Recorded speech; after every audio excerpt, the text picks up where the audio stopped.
Je suis maître Alice comme on m'appelle, avocate de profession. Une profession que j'ai choisie sur les conseils de la personne qui devait devenir mon mari plus tard et qui, sachant qu'il y avait une faculté de droit ici, savait que je ne m'éloignerais pas trop si comme j'avais envie de faire plutôt des études de médecine. Il n'y avait pas de faculté de médecine. Et donc, pour lui, il y avait un danger à me laisser aller faire des études de médecine à l'étranger. Il m'a convaincue, et le temps lui a donné raison, d'embrasser la carrière d'avocat, qui était également une carrière de liberté. Et voilà comment j'ai fait mes études de droit à Yaoundé, à la faculté de droit et de sciences économiques. À l'époque, le Cameroun était un État fédéral. Et j'ai commencé à faire mes stages ici et à travailler ici. C'était en 1968, donc c'était pas hier. Mais après, il a fallu trouver un maître de stage. C'était pas évident parce qu'il y avait quelques cabinets qui étaient des cabinets d'avocats français établis depuis très longtemps, 1926, et qui ne se voyaient pas en train de former des jeunes qui eux-mêmes étaient formés à Yaoundé et non pas à la Sorbonne ou je sais pas trop quoi. Et donc, j'ai eu beaucoup de mal à avoir un maître de stage.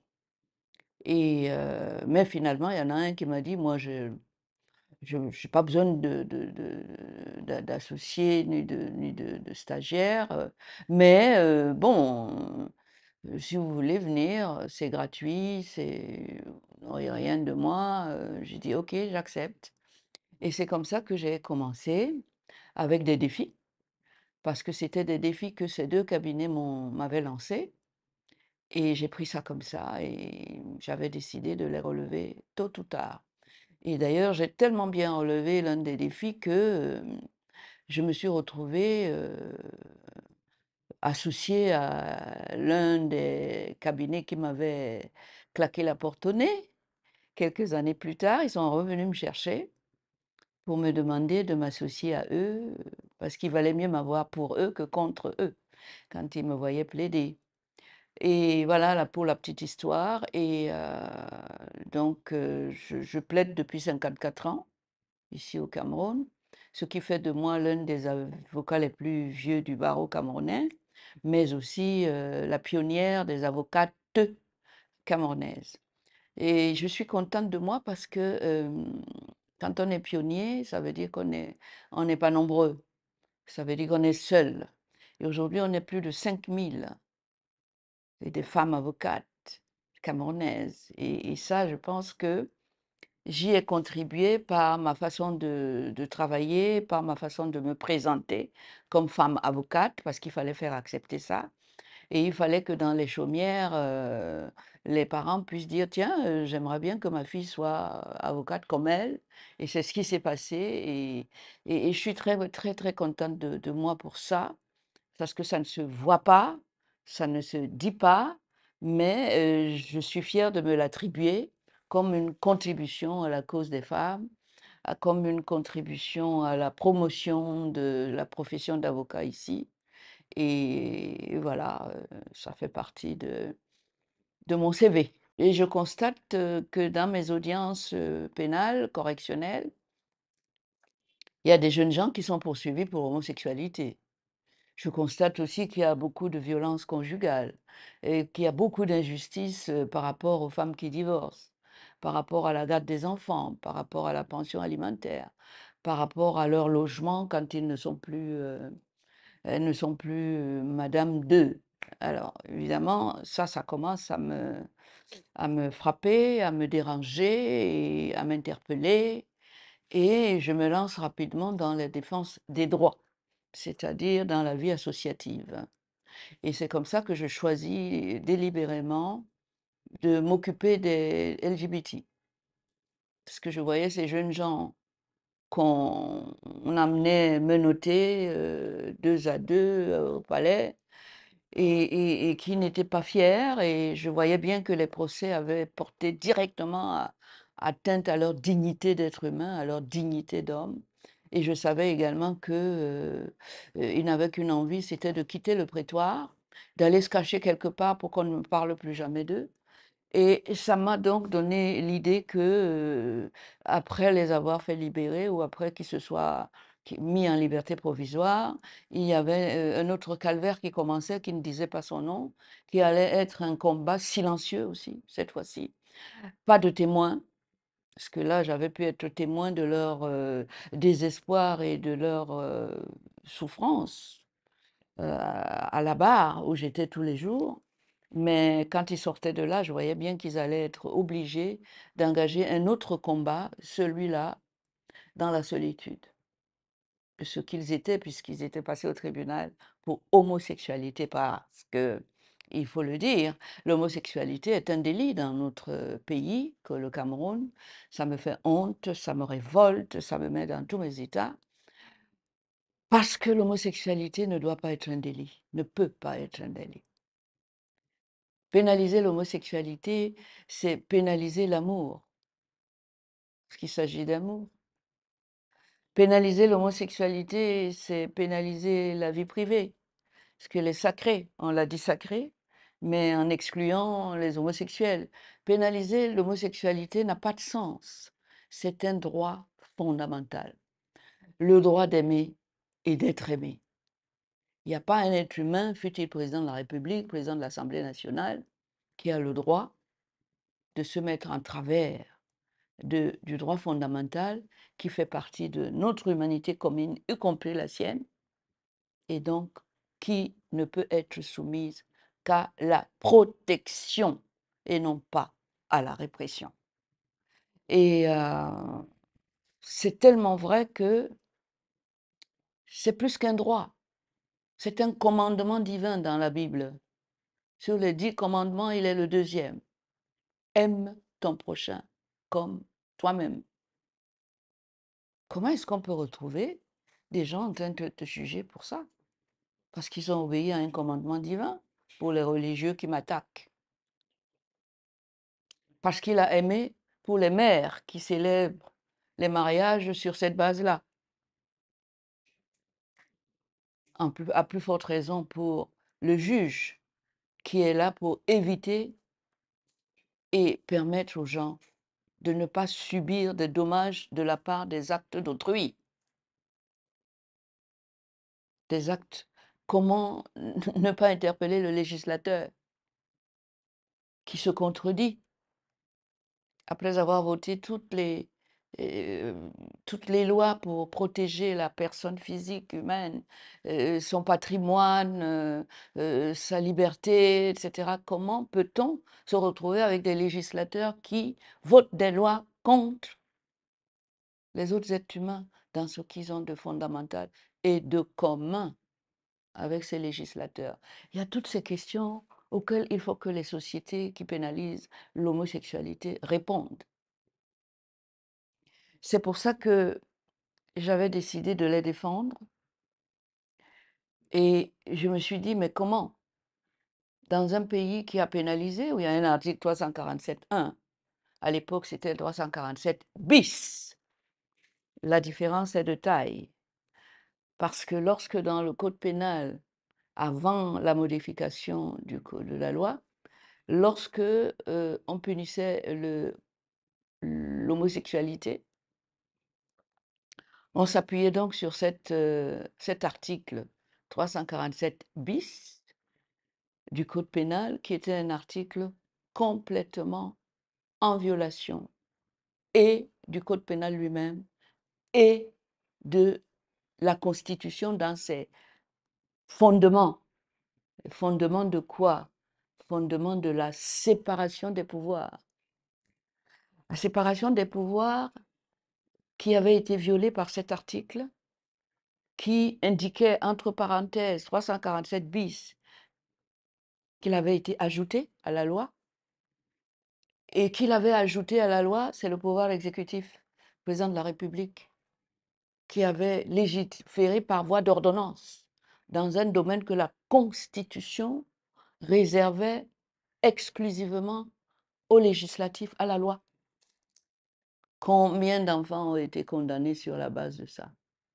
D'un article qui violait la Constitution, qui violaient les principes de base de la démocratie, sans lesquels il n'y a pas de démocratie, il n'y a pas de république. Beaucoup. Et c'est à force de dénoncer tout cela dans mes propos ou dans mes plaidoiries que le président de la République que j'avais indexé, je continuerai à indexer d'ailleurs, parce qu'il est là pour respecter les engagements qu'il prend, en prêtant serment sur la Constitution, que cet article viole allègrement. C'est là où il s'est dit, je ne pourrai plus raconter aux gens que je suis un démocrate, puisque j'ai légiféré par ordonnance pour sanctionner une partie de mes compatriotes dans ce qu'ils ont de plus fondamental, et d'ailleurs partagent avec moi, c'est-à-dire leur dignité humaine, leur faculté, leur droit d'aimer, leur droit d'être aimé, que je revendique, parce que le président aime, puisqu'il s'est marié. Ça veut dire qu'il a conjugué le verbe aimer. Comment peut-il empêcher les autres de le faire, sous quelque prétexte que ce soit, et a fortiori en violant lui-même la loi? Parce que justement, c'est ça le problème de l'article 347, qui pénalise toutes les lois qui pénalisent l'homosexualité. C'est que ces articles constituent des violations et des contradictions de tous les législateurs qui le font. Parce que si un pays est membre de l'ONU, il y a des principes, il y a des règles auxquelles ces pays ont adhéré et qui sont violées par leur volonté farouche de soustraire les homosexuels de cette protection qui leur vient de l'ONU et de ses démembrements, qui est là pour gérer les droits de tous les humains. Leurs lois qu'ils prennent contre les homosexuels en interne violent ces lois-là, ces lois humaines, ces humains comme eux, et détruisent le citoyen de leur pays en violation de l'engagement que ces présidents ont pris auprès de ces organisations. Je parle de l'ONU, mais de l'Union africaine aussi. Ce sont les mêmes valeurs humaines qui sont la base des chartes, que ce soit la charte de l'ONU, la charte de l'Union africaine. Ce sont des valeurs fondamentales qui sont défendues là-bas. Et lorsqu'un État parti adhère à ces organisations, il adhère à l'obligation de protéger tous ces droits-là pour tous. Il y a également la Déclaration universelle des droits de l'homme, qui au Cameroun d'ailleurs est le préambule de notre Constitution, fait partie de notre Constitution, et qui dit quoi? Que tout président de la République du Cameroun doit protéger à égalité ses citoyens. Et cette protection doit être la même pour tous. Elle est universelle, impersonnelle. C'est ça les droits de l'homme. Donc tous ces pays africains, au nom de je ne sais pas quoi, de l'africanité, insultent l'Afrique. Si l'Afrique est la mère de l'humanité, vous voulez la pousser à discriminer entre ses enfants et à conduire quelques-uns à la mort, à la prison. Vous voulez l'obliger à discriminer alors que les Africains de l'Afrique ont beaucoup subi les discriminations. Pensez alors à l'esclavage, pensez à la traite négrière transatlantique, pensez au colonialisme. Pourquoi nous battons-nous si en interne, nous pratiquons les mêmes discriminations, les mêmes violences pour des motifs fallacieux comme toi tu aimes un tel, tu ne dois pas. Tu dois aimer plutôt celui-là. Et quand j'entends des hommes politiques majeurs aujourd'hui dire à haute voix et sans honte que les civilisations qui s'appuient sur ces principes fondamentaux, ces valeurs universelles, pour légaliser par exemple le mariage homosexuel, en se fondant de manière indiscutable sur des valeurs auxquelles ces chefs d'État ont adhéré, puisqu'ils font partie de l'ONU, parfois même les instances dirigeantes de l'ONU. Je me demande où va le monde. Je suis très inquiète. Le respect de ces droits humains est la base de leur travail de président de la République, de chef d'État. C'est la base. Ils sont là pour ça. C'est pour ça que pour être là où ils organisent des élections pour demander au peuple, à ces populations, indistinctement, sans jamais dire les homosexuels ne me votez pas. Ils leur demandent ça. Et une fois qu'ils sont là-bas, de grandes théories de famille traditionnelle, je suis conservateur, on ne marie pas les gens. Non, les gens sont majeurs, vous l'avez dit, et ils aiment qui ils veulent. Comme vous avez aimé, choisi qui vous voulez. En vous comportant comme ça, vous voulez instaurer le mariage forcé. Non, on n'en est plus là. Que ce soit forcé par la famille, auprès d'une petite fille ou d'un petit garçon ou de jeune. Que ce soit au niveau de la société. Rien ni personne ne peut vous donner le droit de gérer de cette manière-là, en piétinant toutes ces règles-là, la vie privée des gens. La vôtre, vous ne la gérez pas comme ça. Vous ne permettriez jamais, vous cachez vos femmes, vos enfants, vous les protégez, on ne sait pas s'ils sont homo ou pas, et vous allez vous attaquer aux enfants des pauvres dans la population sous prétexte que on vous a dit qu'ils sont homo. Ça vous regarde? Et pourquoi vous votez les principes comme la violation de domicile, dans l'inviolabilité du domicile? L'inviolabilité du domicile, pourquoi? Parce que c'est là qu'on fait sa sexualité librement, comme on veut. Pas seulement pour vous, pour tout le monde. Alors, messieurs, qui pensez que lorsque vous avez pris les voix des homosexuels pour être élus, pour faire la différence, vous devez vous asseoir, réunir un parlement pour voter une loi qui les jette dans la violence, le rejet familial, social, professionnel, et vous allez jusqu'à l'église pour qu'on les rejette également là-bas.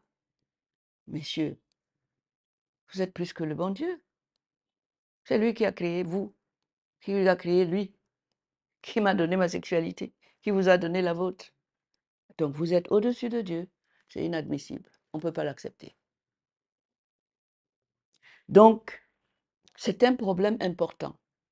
Mais j'ai compris ici au Cameroun que c'est surtout un gadget électoral pour gêner le voisin, pour gêner le concurrent, pour traumatiser les mamans, pour traumatiser les lecteurs. Parce que j'ai entendu ça dans les campagnes de ceux qui se présentent, où on vous dit, si vous votez Maître Alice Combes, elle va légaliser l'homosexualité, vos enfants vont en avoir pour leur anus, ils vont porter des couches toute la vie. Évidemment, pour les esprits simples, personne ne va me voter. Enfin, personne, oui. Mais ils ne disent jamais que les homosexuels ne me votent pas, parce qu'ils ne connaissent pas le nombre. Ils savent que c'est un électorat qui peut compter, qui peut faire la balance, pencher la balance de leur côté. C'est quoi cette hypocrisie-là? Il faut que ça cesse. Je ne peux pas avoir mes 10 enfants et sur mes 10, un est homosexuel. Et je ne sais pas s'il faut l'envoyer à l'école étudier, pour ceux qui parlent de panafricanisme le plus. Mais je ne peux pas l'envoyer dans un pays qui pénalise l'homosexualité. Parce que je n'ai pas à savoir si mon enfant est homosexuel ou pas. Mais au cas où il le serait, je ne vais pas l'envoyer dans un pays qui va faire basculer son destin vers l'enfer. Je ne peux pas. Alors, vous voyez, il y a des incompatibilités comme panafricanisme et répression de la vie privée des uns sur la base de l'homosexualité, l'hétérosexualité. Comme si vous avez le bon de commande de votre maman, portait la mention « Dieu, donne-moi une grossesse et fais en sorte que mon enfant ne soit pas homosexuel. » Je n'en veux pas. Aucune maman n'a fait ça. Ça veut dire que ça ne vient pas de nous, ça ne vient pas de l'enfant. Pourquoi à un moment donné, on va le rendre responsable et on va lui faire subir l'enfer sur terre? Et tout le monde va s'y mêler. L'État, la famille, le patron, partout, la ville. Pourquoi? Nous sommes tous de passage ici. Chacun cherche à être un peu de bonheur, un peu d'amour, par-ci, par-là, et on s'en va. Pourquoi vous voulez que leur enfer commence ici et pourquoi surtout voulez-vous en être les auteurs? C'est inacceptable. C'est donc comme ça que j'ai pris ce combat à bras le corps, à mes risques et périls, vous en doutez. Parce que j'ai eu contre moi le gouvernement. J'ai été l'objet d'une plainte qui a été déposée par le vice-premier ministre, ministre de la Justice de l'époque, qui a saisi les instances ordinales de l'ordre des avocats pour obtenir ma radiation du barreau et au motif que je faisais l'apologie d'un crime. Voilà un ministre de la Justice qui est chargé de la justice pour tous, qui n'a pas contribué à payer mes études de droit, qui n'en sait rien du tout, qui a des départements là-bas de droits de l'homme dans son ministère et qui dit qu'en défendant un voleur, parce que ça, je défends des voleurs depuis le début de ma carrière, il ne m'a pas poursuivi pour ça. Mais vous avez mis l'homosexualité comme un autre délit à côté du vol. Je défends l'homosexuel et vous dites que je fais l'apologie d'un crime. Pourquoi vous ne l'avez pas dit quand je défends les voleurs et les assassins et les détourneurs de deniers publics qui mettent la population dans la pauvreté, avec tout ce que ça a, la pauvreté, tout son lot de maladies, de détresse, de faim, où nos enfants meurent maintenant pour fuir tout cela dans la Méditerranée par essaim, par groupe, tous les jours. Où êtes-vous pour défendre ça? Vous vous en foutez, hein? Vous vous en foutez. Donc, en fait, vous n'êtes pas là pour sauver des vies. Vous n'êtes pas là pour vos populations. Vous êtes là pour d'autres motifs. Vous connaissez, moi aussi. Alors, comment pensez-vous que vous allez être un bon président de la République, un bon chef d'État, si vous-même vous instaurez la discrimination selon les critères qui vous sont propres, qui ne sont pas ceux de la loi? Quand je dis loi, ce n'est pas la loi seulement de l'Assemblée nationale. La loi, c'est une hiérarchie de lois. C'est la loi de votre Assemblée nationale, c'est la loi constitutionnelle, c'est la loi internationale. Vous y avez adhéré. Vous avez ratifié. Vous en avez fait des lois internes. Des lois internes qui sont au-dessus de vos lois de l'Assemblée nationale. Qu'est-ce que vous en faites? Non, vous préférez la loi qui vous permet d'être violent, d'utiliser des armes, de tuer les autres, de les priver de l'essentiel, de la nourriture, de la liberté de travailler, du droit au travail, du droit à tout ce que... Vous préférez ça, c'est plus facile. Il suffit de signer un décret et de lâcher la meute administratives, des sous-préfets, des préfets et militaires pour que vous ayez le calme dans votre savane. Ce n'est pas possible. Vous ne réussirez rien sans ces gens-là. Vous ne réussirez pas votre magistère si vous semez la panique et la désolation dans vos propres populations par des lois comme les lois sur l'homosexualité. Vous allez regarder chacun de vos militaires pour savoir s'il est homosexuel, s'il est à l'aise, s'il s'épanouit, s'il est content quand il vous écoute. Vous allez lui demander d'exécuter des tâches comme va tuer tes compatriotes à droite à gauche. Vous savez dans quel état psychologique il est? S'il est homo, vous n'en savez rien. Vous ne pouvez pas le savoir. Vous n'avez pas à le savoir.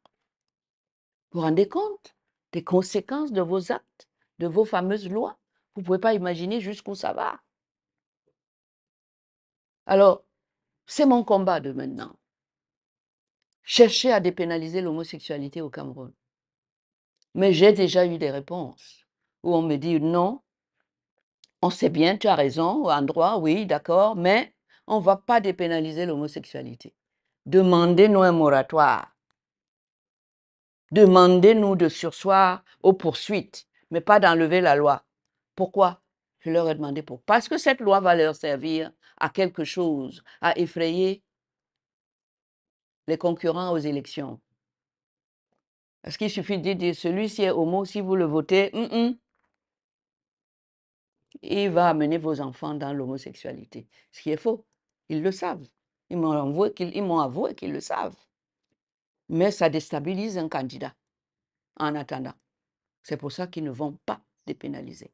Ce n'est pas pour les autres motifs qu'on donne. Oui, c'est contraire à nos coutumes. Il y a des rites homosexuels traditionnels. Pour faire passer un enfant de l'âge enfant, adolescent, à la maturité, il y a des rites jusqu'à maintenant. Consultez vos sociologues et vos anthropologues. Ils vont vous le dire. Jusqu'à maintenant, dans nos traditions. Et si vous veillez tellement à la vertu des homosexuels et des enfants, vous savez le nombre de viols incestueux qu'il y a dans votre famille, sous vos toits? Et les victimes sont aussi bien des petits garçons que les petites filles. Mais ça, vous vous en foutez. Ce n'est pas votre problème. Mais des gens qui s'aiment tranquillement, des adultes consentants, non, ça fait bien.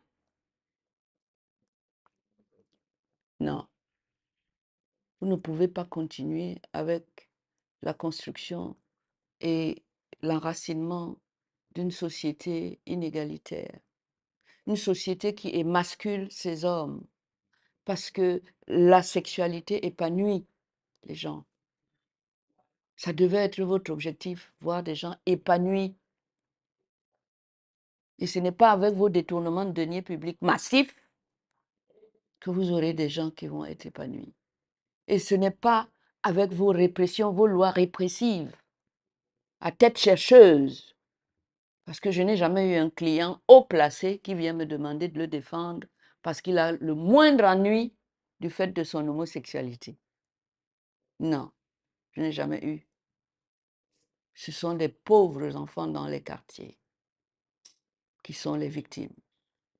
En plus d'être victimes de leur prédation, de leur détournement de deniers publics, de leur corruption, de leur système mafieux. Il y a aussi ça. Il faut aussi arriver à ça. Les mêmes qui subissent tout ça. Les désastres économiques de leur comportement.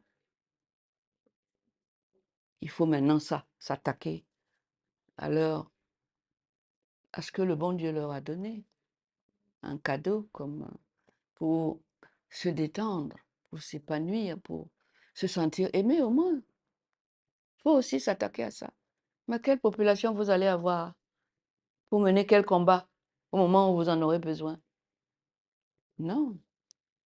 Vous allez vouloir le beurre et l'argent du beurre et le sourire de la crémière, tout ça au même moment. vous n'aurez rien finalement. Vous avez des sociétés comme celles qu'on voit aujourd'hui en Afrique. La mine de désolation, elle est là. C'est ça l'objectif d'un chef pour les siens. Voir un peuple qui n'a aucune fierté, nulle part, dans aucun domaine. Nulle part. Mais ôtez-leur la vie, mettez-les sur les poteaux et puis fusillez tout le monde. Restez tout seul avec l'argent. Sauf que vous avez besoin d'eux pour fabriquer cet argent, travailler cet argent. Mais d'eux-mêmes, vous vous en moquez éperdument. Laissez les homosexuels tranquilles. Ils ne causent aucun préjudice à personne. Mais vos actes de prédation, de détournement, de corruption, ça cause des préjudices à des milliers de personnes. Et vous ne passez pas au tribunal pour autant. Prenez, on vous voit. Vous ne payez pas pour ça. Mais eux, une infraction, quand vous volez, vous portez atteinte au patrimoine de quelqu'un. Donc, vous lui causez un préjudice. Vous volez ses moutons, ses vaches, ses cochons, vous volez ses habits, vous portez atteinte à son patrimoine. Ça, oui, c'est une infraction. Ça s'appelle le vol. Quand vous détournez l'argent de l'État, vous portez préjudice à la population qui vous a mis là. Parce que cet argent, il le paye avec le travail qu'il fait, il enlève une partie pour sa famille et une partie pour que vous puissiez les mettre à l'aise.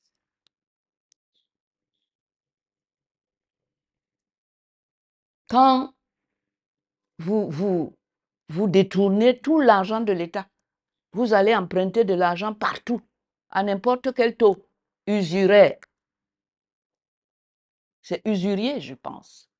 Oui, vous allez pour emprunter de l'argent que vous mettez maintenant dans votre poche et que les petits-enfants des autres vont payer dans quelques années. Ça, oui. Ça doit s'appeler un crime ou un délit. Ça cause un préjudice aux gens. Mais l'homosexuel qui vit dans sa maison, où il est épanoui avec une personne qu'il aime, lui aussi l'aime, ils font leurs affaires, ça cause un préjudice à qui? Pourquoi cet acharnement? C'est pour détourner l'attention sur vous. C'est tout. Il n'y a pas autre chose. Vous voulez détourner, vous mettez l'attention sur eux qui n'ont rien fait à personne.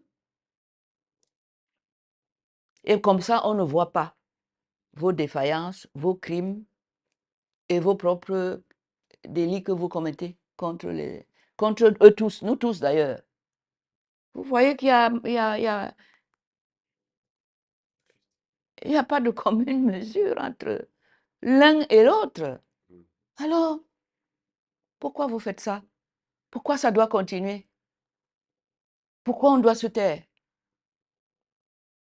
Je suis là pour dire que moi, je ne me tairai pas. Je suis une maman, mes enfants ont les mêmes droits, je les aime pareil, tout comme vous souhaitez que Dieu vous aime, nous tous, vous aussi, malgré tout ce que vous faites, vous souhaitez être aimé. Vous allez à l'église matin, midi, soir. Et vous empêchez les autres de faire la même chose. Vous montez même les églises contre eux. Vous montez les mamans contre leur propre maman. Mais vous êtes des grands criminels. Il faut arrêter ça. Donc, ce combat que je mène depuis plus de 20 ans maintenant pour la dépénalisation de l'homosexualité, j'ai besoin de vous. Je ne peux pas le mener seul. Je l'ai fait jusque-là. Mais les conséquences sont d'une gravité et ça touche tout le monde que j'ai besoin que vous veniez massivement m'apporter les moyens dont je dois disposer pour aller jusqu'au bout. Le Gabon a dépénalisé l'homosexualité. Mais ça a été une volonté politique. Ici, pour avoir cette volonté politique, il faut se battre.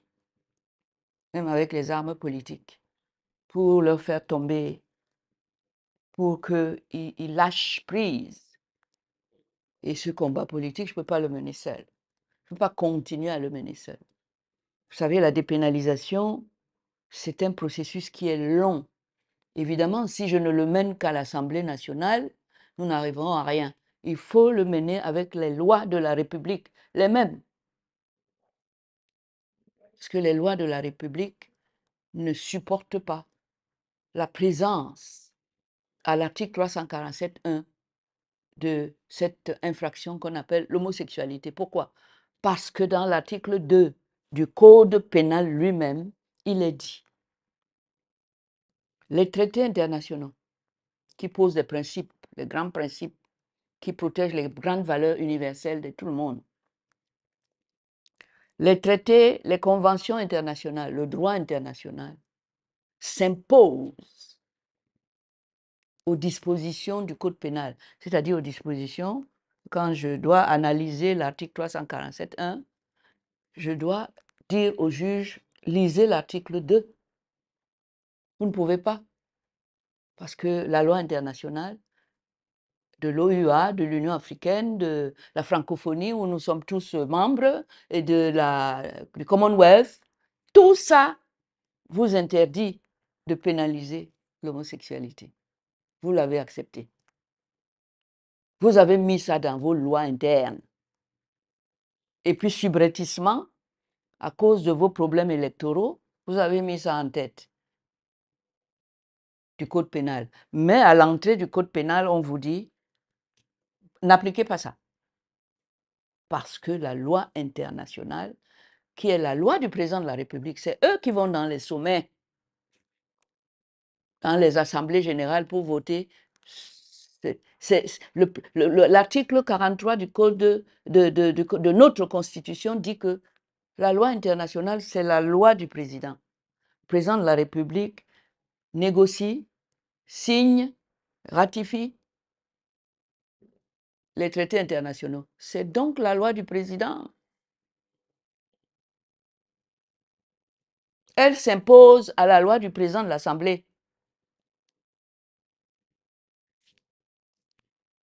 Voilà. Et le président de la République, n'oubliez pas, prête serment sur cette constitution, donc sur cet article 43. C'est quel pays ça? Il faut une cohérence, il faut une cohésion dans nos textes.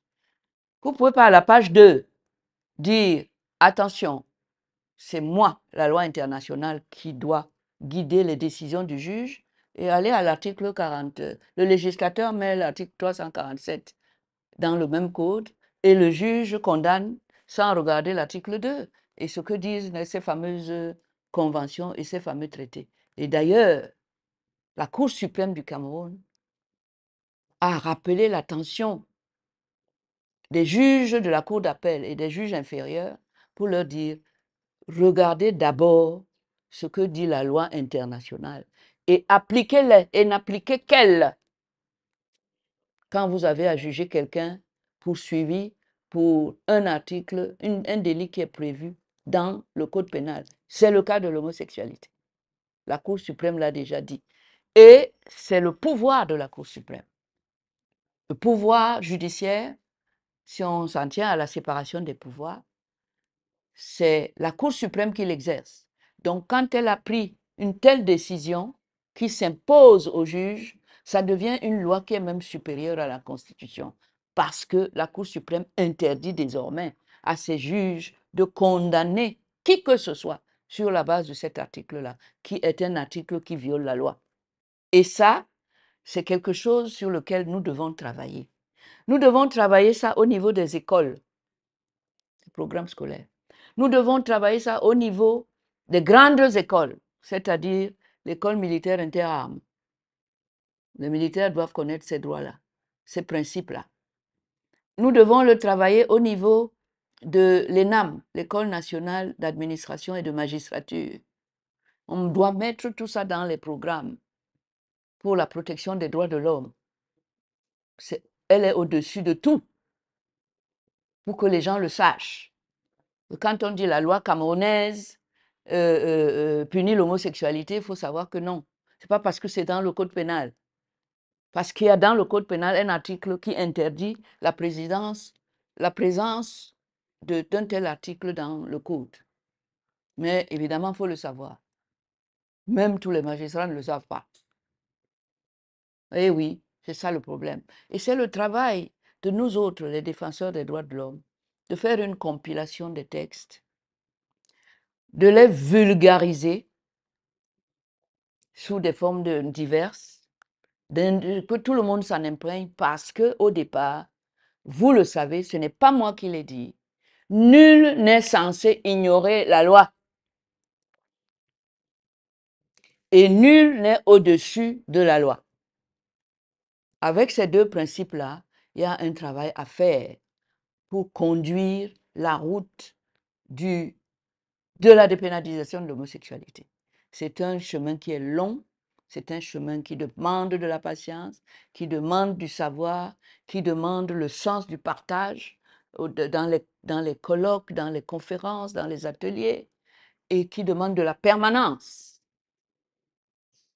et qu'il faut rappeler tout le temps, pour que tout le monde respecte les droits de l'homme, les droits des homosexuels étant les droits de l'homme, et les droits de l'homme étant les droits des homosexuels.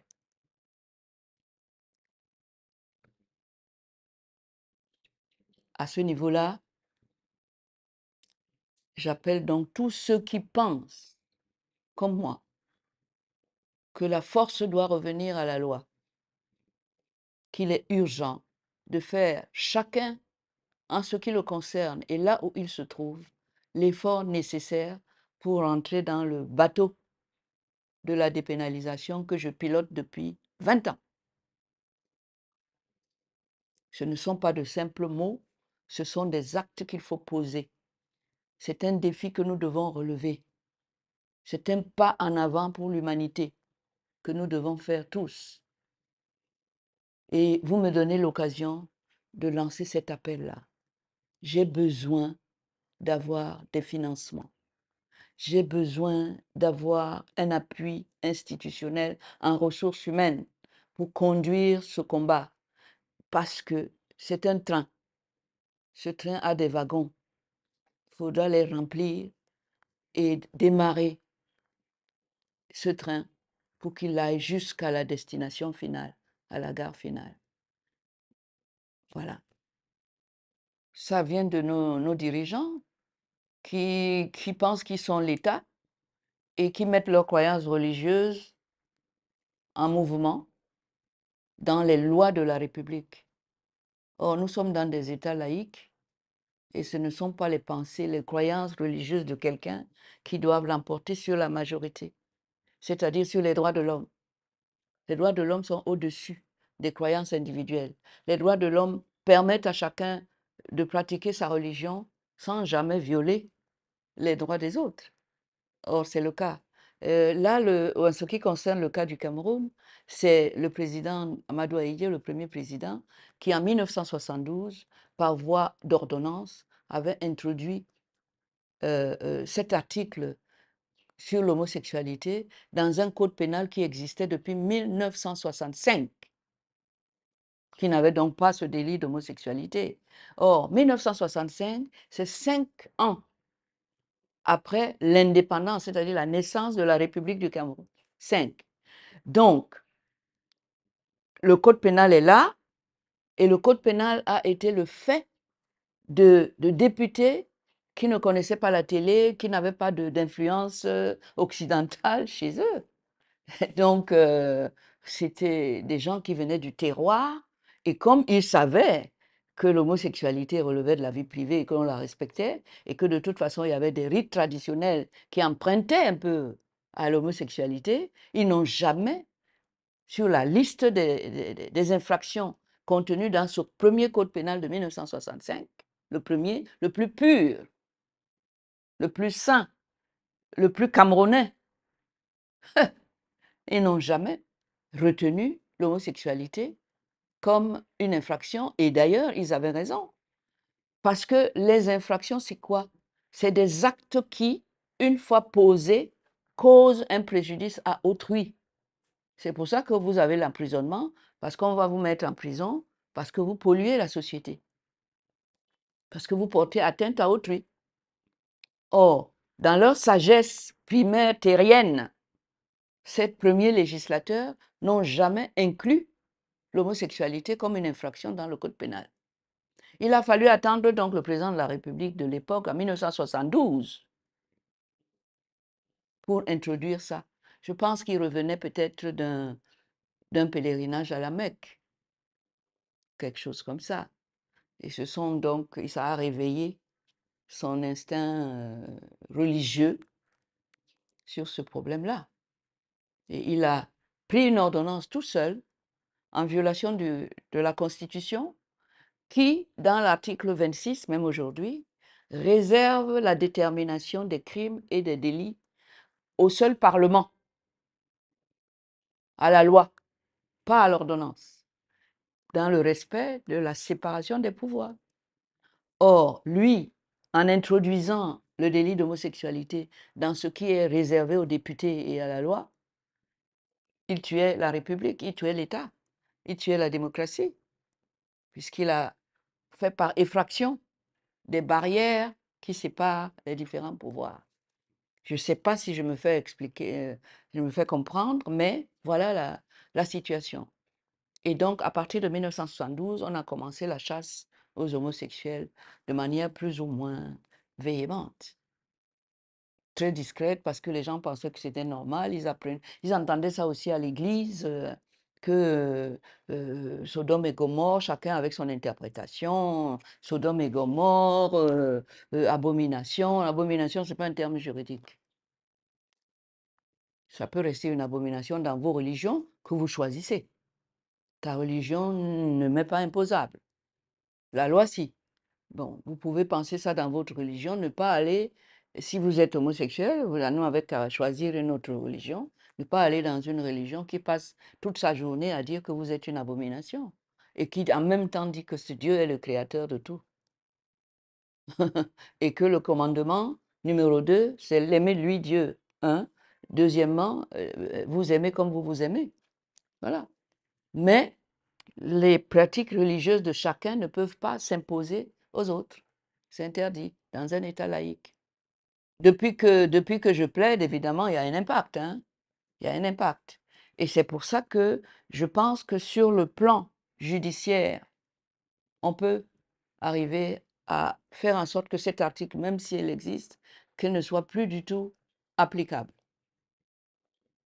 Que ce ne soit plus un article utilisé pour la répression des homosexuels. Voilà. Être homosexuel au Cameroun, vraiment. Et je remercie les organismes qui, à l'étranger, de temps en temps, quand je soutiens des demandes d'asile, qui comprennent et qui accèdent à ma demande d'asile. Je remercie ces pays-là. Le dernier en date, c'est la Belgique, qui a bien voulu accueillir Shakiro, qui était la trans, qui a été arrêtée au restaurant parce qu'il était habillé en femme. Ils l'ont signalé à la police est venue le cueillir, on l'a mis en prison. Je ne sais pas comment un juge peut condamner pour homosexualité quand vous êtes attablé en train de manger. Comment il peut établir que vous avez fait du sexe? Parce que c'est de ça qu'il s'agit. Mais il a quand même écopé de 5 ans d'emprisonnement ferme. 5, c'est-à-dire le maximum. Et le maximum d'amende, 200 000 francs d'amende. Et il n'a bénéficié de la liberté provisoire qu'en appel. Et quand il a bénéficié de la mise en liberté provisoire, à peine était-il sorti qu'il a été victime d'une agression, d'une rare violence. Il est sorti. Et il ne lui restait qu'une solution. Il a fui au Nigeria, ou malheureusement là-bas aussi, mais dans le désespoir ici, pour sauver sa peau ici, où ça devenait intenable pour lui, il est allé au Nigeria. Et du Nigeria, il a réalisé qu'il était en danger. Là-bas, c'est la lapidation. Pas mieux. Et donc, la Belgique, que je continue à remercier de tout. Je voudrais que c'était un exemple, que ce soit un exemple qui soit suivi par tous les pays respectueux des droits de l'homme et respectueux des droits des LGBT. Lorsqu'on demande l'asile, soyez compréhensifs. Si c'est établi, bien sûr, sous réserve que ça soit établi, je vous en prie, accordez l'asile, vous sauvez une vie. Ici, il y a 13 ans à peu près, alors que les arrestations d'homosexuels ça battait son plein.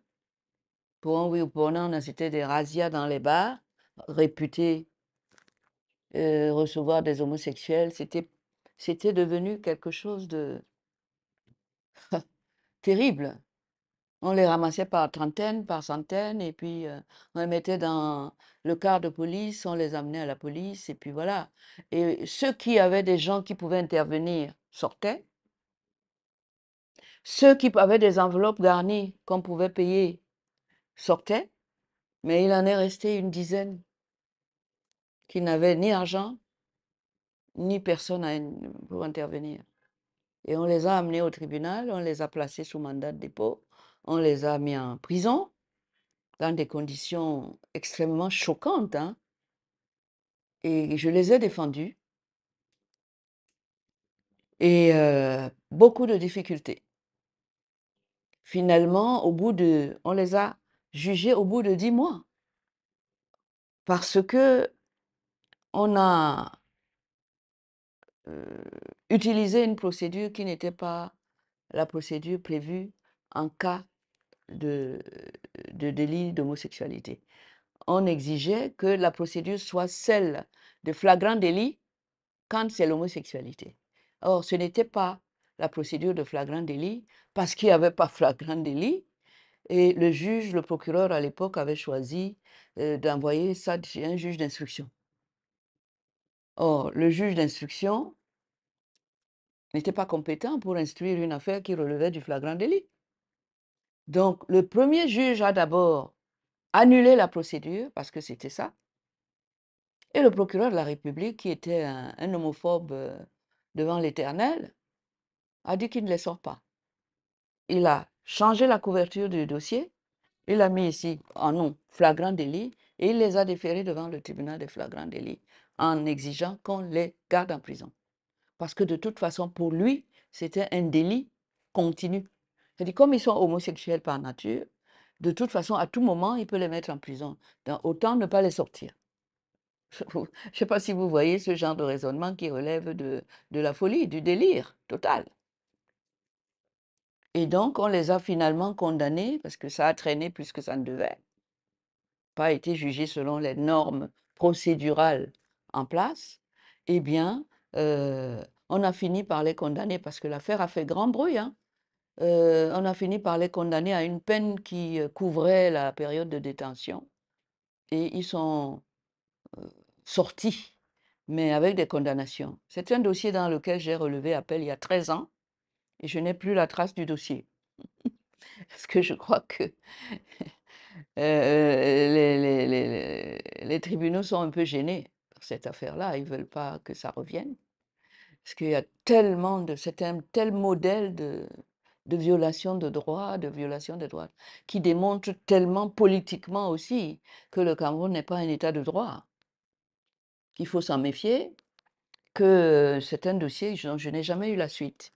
Pas du tout, la suite, jusqu'à maintenant. Et c'est à ce moment-là que l'Union européenne, pour humaniser les arrestations, à cette époque-là, nous a permis, avec ce financement, d'avoir un local où on peut s'occuper d'eux.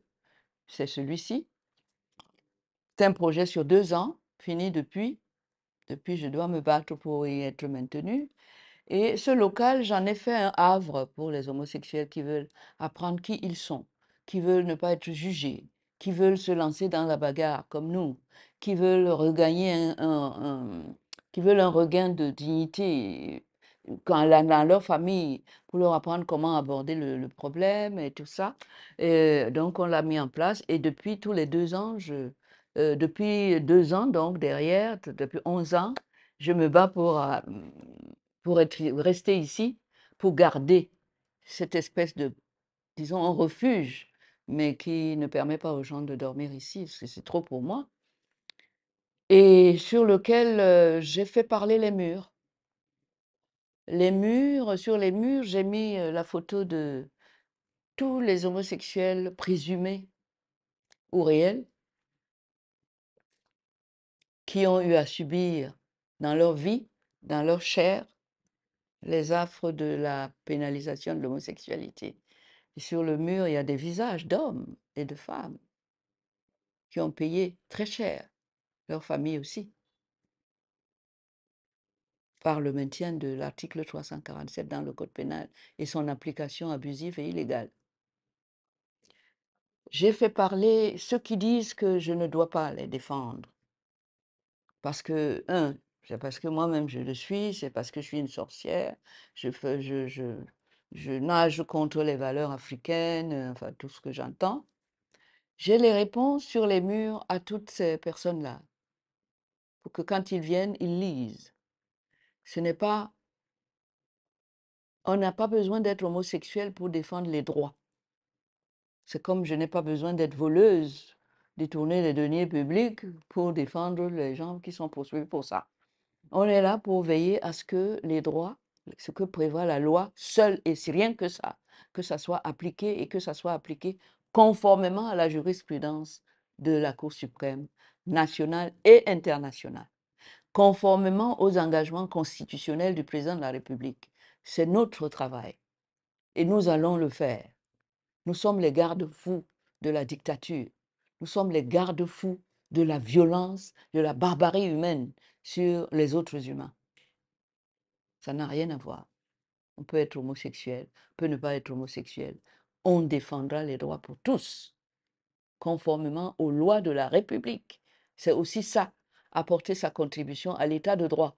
Cet état de droit dont tout le monde a besoin à un moment ou à un autre de sa vie et dont il connaît les conséquences lorsque l'état de droit a pris la porte de la maison pour laisser la place à l'arbitraire, à l'injuste. Les gens qui y a là, il y en a de tous ordres. Il y en a qui se sont fait assassiner, plus parce que, par exemple, il y a un journaliste qui s'est fait assassiner parce que justement, c'était à cette époque-là qu'on parlait beaucoup d'homosexualité et il menait sa petite enquête là-dessus. Ils l'ont assassiné. Il y a là-dedans un des 10 personnes qui ont été arrêtées puis libérées dans ce fameux procès dont je parle, qui est mort parce qu'en prison, il a été victime de plusieurs viols successifs. On lui a contaminé le sida. Il a été abandonné par sa famille et par tout le monde. Et quand il sortait de là, il était une loque. Et à cette époque-là, la médecine n'avait pas fait autant de progrès dans le traitement du sida comme on le voit aujourd'hui. Donc finalement, il est mort de sida. Sa mémoire est rappelée là. Nous avons l'affaire qui a fait beaucoup de bruit aussi, c'est l'affaire de Mbédé, Jean-Claude Mbédé. C'est cet étudiant de l'université catholique qui est tombé dans un guet-apens qui lui a été tendu par quelqu'un de la présidence de la République, dont on dit qu'il est homosexuel, mais ça, c'est pas mon problème, et qui lui a dit de venir à la maison, chez lui. Et quand il est arrivé là-bas, la police l'attendait. Parce que lui-même, la personnalité en question, pensait que c'était un guet-apens que ses ennemis politiques lui tendaient. Donc il a fait arrêter cet étudiant-là, qui était en dernière année, hein, en master et tout. Dans une famille hyper pauvre, c'était la seule qui pouvait relever sa famille. Eh bien, on l'a amené à la police, on l'a bastonné comme c'était pas possible, mais je pense que c'était plus pour qu'il puisse dire que s'il était envoyé, s'il était instrumentalisé pour nuire à cette personnalité ou pas, que parce qu'il était homosexuel, parce que vous ne pouvez pas parler d'homosexualité pour une personne toute seule. Il faut qu'il y ait quelqu'un avec qui il pratique l'homosexualité, il faut au moins 2 personnes. N'empêche que même le tribunal l'a condamné tout seul à la barre parce qu'on a dit qu'il est homosexuel. et parce qu'il fallait le mettre en prison pour ne pas parler des tortures dont il a été victime et pour ne pas, pour le faire taire, tout simplement, pour ne pas prononcer certains noms. Et il est malheureusement mort faute de soins pendant qu'il avait obtenu lui aussi la liberté provisoire. Il est rentré dans son village et dans son village, il a été considéré comme un sorcier, comme un démon qu'on lui a envoyé là-bas. On l'a privé de médicaments pour que Dieu débarrasse la famille de cette abomination. C'est une famille très catholique. Entre autres, il y en a d'autres là-dedans.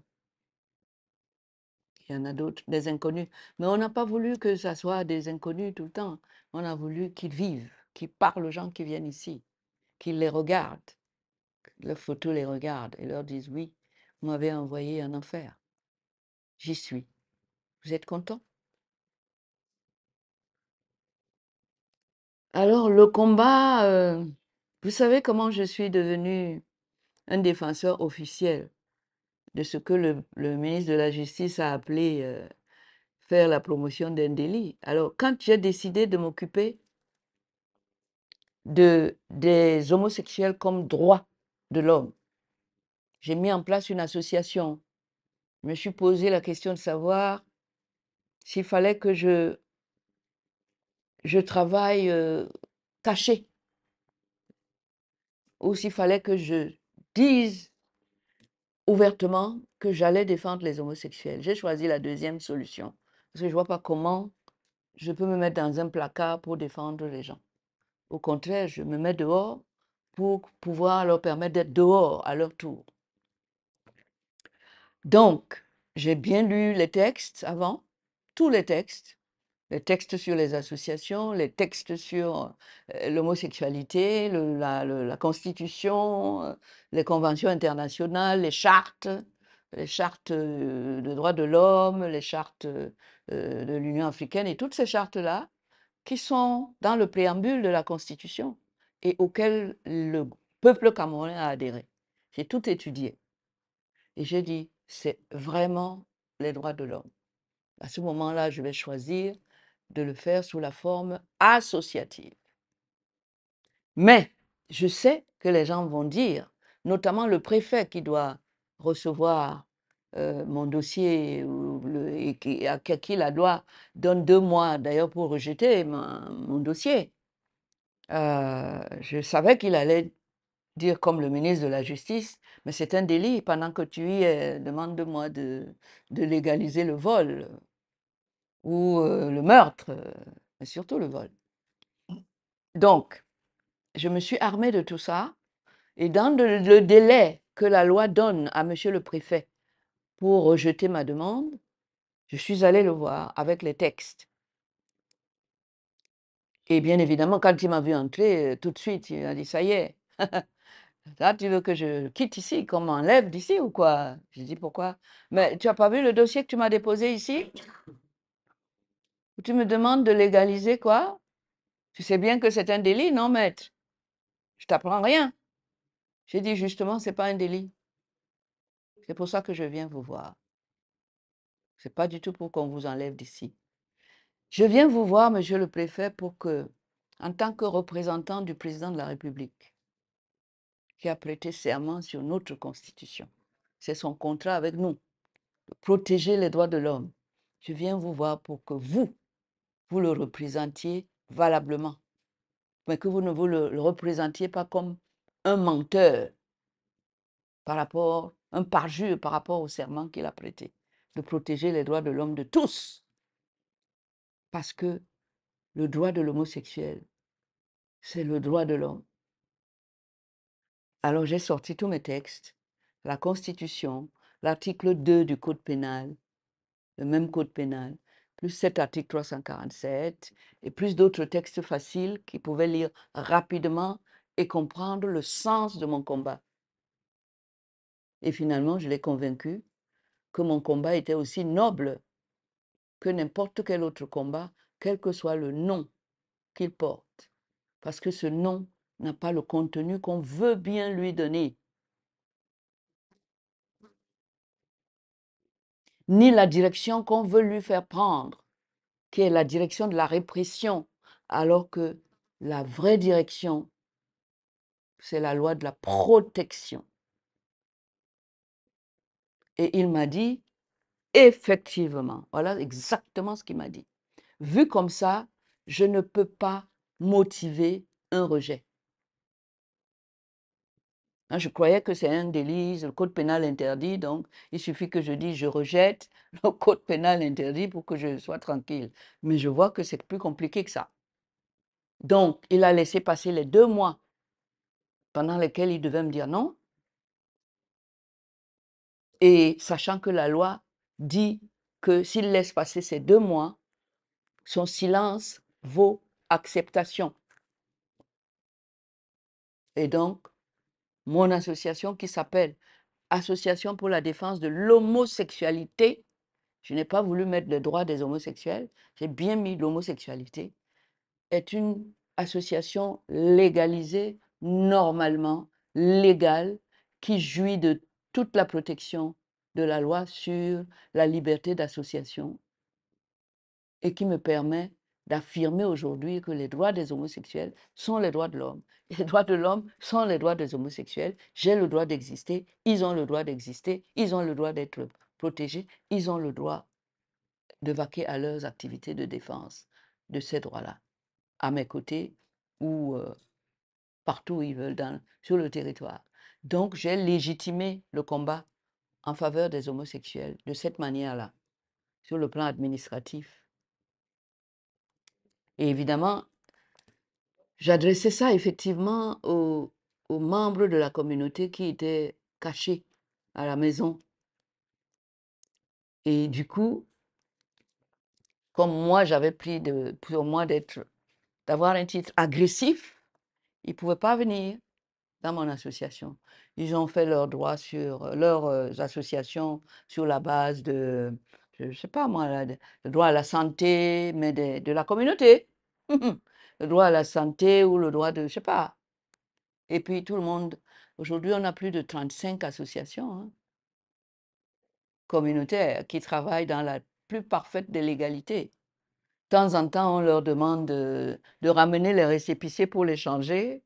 Il n'y a que le ministre des Relations extérieures qui n'a pas compris que en, en agissant comme il l'a fait, en refusant l'accès à l'ambassadeur des Français des droits des homosexuels, en lui refusant l'accès ici, il s'est condamné lui-même parce que les droits des homosexuels, ce sont des droits qui résultent de la loi internationale pour laquelle il est ministre des Relations extérieures. C'est sa loi qu'on défend. C'est la loi du président, ministre délégué, la loi internationale. Et elle est dans le même code pénal, elle ne permet pas l'existence de la loi contre l'homosexualité. Alors quand il se met en place pour écrire que l'homosexualité est interdite dans notre pays, je me demande, il devrait aller se cacher parce qu'il n'est pas à sa place. Parce que c'est sa propre loi qu'il renie. Il ne sait même pas que la loi internationale est supérieure au code pénal. Il ne sait pas ça. Que la loi internationale, c'est la loi des droits de l'homme, avec ses règles, la même pour tous, supra, au-dessus. Et c'est lui qui écrit pour interdire à l'ambassadeur des droits de l'homme de France de venir ici parce qu'il s'occupe des droits des homosexuels. Il y a un problème là. Si le ministre des Relations extérieures ne sait pas sur quoi il travaille, quel est le fondement même de son existence, puisque ces lois internationales ont été ratifiées ici. Et c'est que l'article 43 de la Constitution dit que c'est la loi du président de la République et il est ministre délégué à la présidence de la République. C'est quoi ça? Il fait quoi là-bas?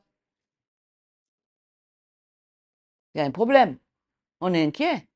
Qu'on ne soit pas un état de droit, mais à ce niveau-là, c'est inquiétant. Nous ne sommes pas en sécurité. Voilà. Mon message aux jeunes, c'est que les droits, ça se défend. Si vous ne défendez pas vos droits, Les autres vont le faire à votre place et à votre détriment. Prenez le pouvoir, exercez-le. Quand je parle d'un pouvoir, c'est le pouvoir souverain du peuple et vous en êtes. Reprenez le pouvoir souverain du peuple entre vos mains. Allez vous informer. La loi internationale prime sur les lois nationales de nos pays africains.